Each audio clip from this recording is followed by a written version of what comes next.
Hello friends and welcome on this platform. J'espère que vous allez bien.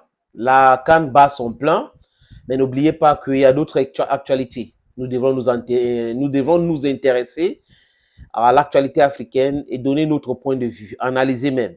Et les experts aussi, avec les thèmes techniques, devraient s'y intéresser pour éclairer. Je parle de vrais experts africains, éclairer la lanterne du peuple. Parce que les experts expliquent la technicité de certaines informations, mais les analystes, à travers certains vécus, à travers certains éléments, peuvent attirer l'attention des experts. Oui, vous avez l'expertise pour nous dire ce que c'est ça. Mais dans l'analyse froide, géopolitique, géostratège, ce n'est pas forcément vous, les amis.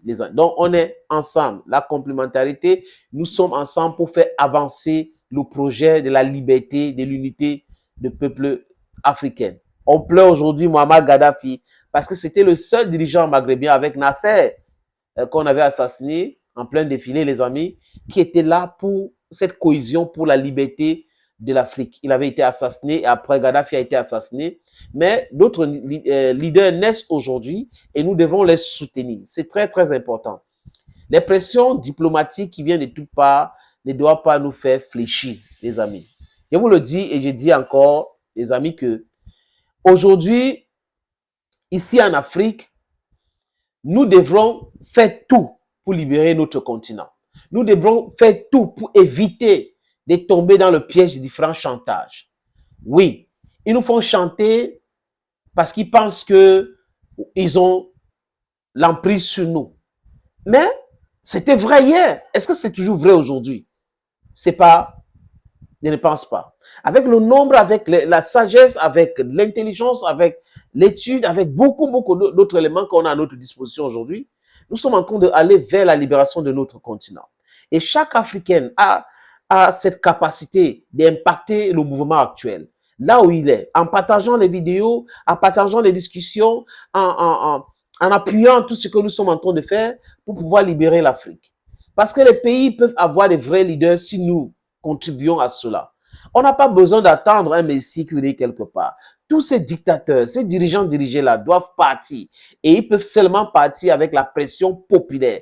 Et cette pression populaire, c'est ce que nous sommes en train de construire. C'est déjà là. Mais les gens devraient prendre leur courage pour avancer dans ce combat. C'est très important de le dire et de marteler encore, chers amis, chers peuples africains, chers camarades, chers peuples de lutte, chers peuples qui cherchent sa liberté. C'est le plus important. Les Américains me font rire encore, surtout l'administration Biden. L'administration Biden vient d'exclure dans ce qu'ils ont appelé le African Growth and Opportunity Act, AGOA. African Growth and Opportunity Act, AGOA. C'est l'échange commercial entre l'Amérique et les pays africains. Mais les amis, soyons sérieux. Les Américains excluent l'Ouganda. Pour quelle raison? Parce que l'Ouganda a voté contre cette histoire de homme-homme, femme-femme. Et j'applaudis. Et c'est comme ça. Il faut respecter. Vous ne pouvez pas venir nous faire dégringoler notre population pour continuer à nous mater. On ne veut pas ça ici. Qu'est-ce qu'ils font? Le Gabon. Parce que Olingi Nguema n'est pas en train de les écouter, faire comme ils veulent. Donc, du coup, on a exclu le Gabon dans AGOA. On a exclu la LCA.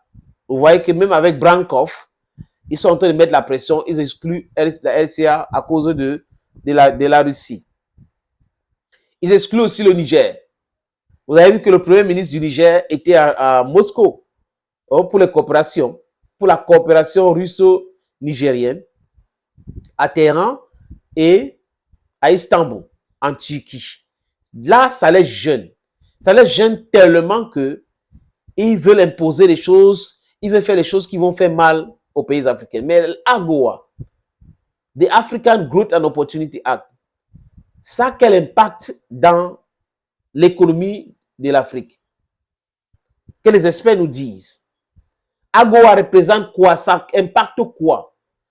Pourquoi je dis cela, les amis? C'est parce que nous produisons quoi? Nous transformons quoi? Qui peut développer nos économies? Rien du tout. Nous sommes toujours à l'état rudimentaire. Ça veut dire qu'on a la matière première et on envoie directement en Occident. Voilà ce qu'on peut vendre. Est-ce qu'il y a de la plus-value dans la vente de matières premières brutes? Non. Donc, c'est toujours le vol. AGOA, c'est toujours l'escroquerie. Ça n'aide pas l'Afrique. Les pays africains devraient sortir de cela. On peut souffrir 10 ans. Pourquoi les gens ont peur de la souffrance? Nous souffrons depuis. Vous imaginez les millions de personnes qui souffrent depuis? Pourquoi certaines personnes qui dirigent l'Afrique pensent seulement à leurs petits intérêts? Sortons de cette truc-là pour montrer aux Américains que non, vous ne nous contrôlez pas. Si l'Union africaine était vraiment Union africaine, le fait d'exclure la SCA, le Gabon, le Niger, l'Uganda, les autres pays devaient dire, ok, bon, c'est bon là, nous sortons de cette histoire. Les Américains devraient comprendre le message. C'est ça qui manque encore en Afrique.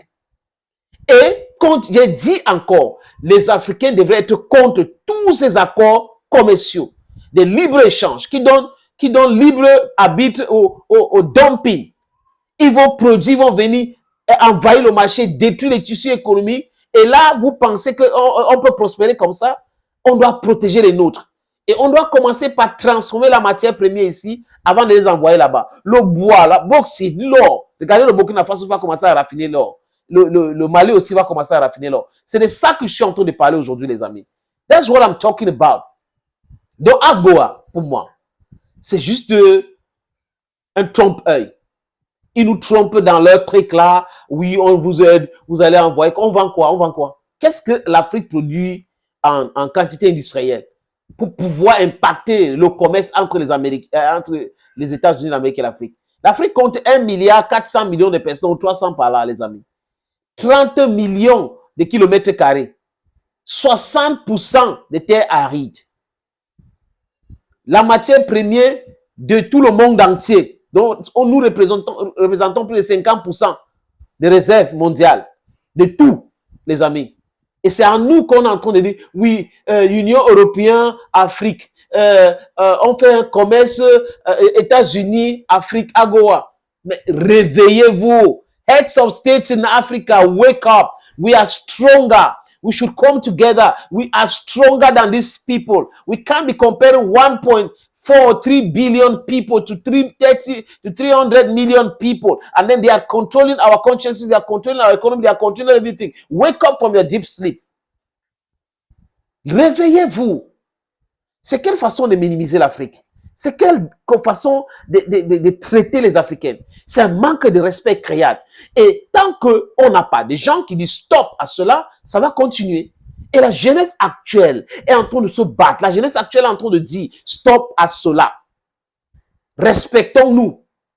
Si vous ne nous respectez pas, on a le droit et même le devoir de vous manquer aussi le respect. C'est de ça qu'il est question. AGOA, AGOA, AGOA. Ça a développé quel pays en Afrique? Thank you, friends. Thank you again. And bye-bye.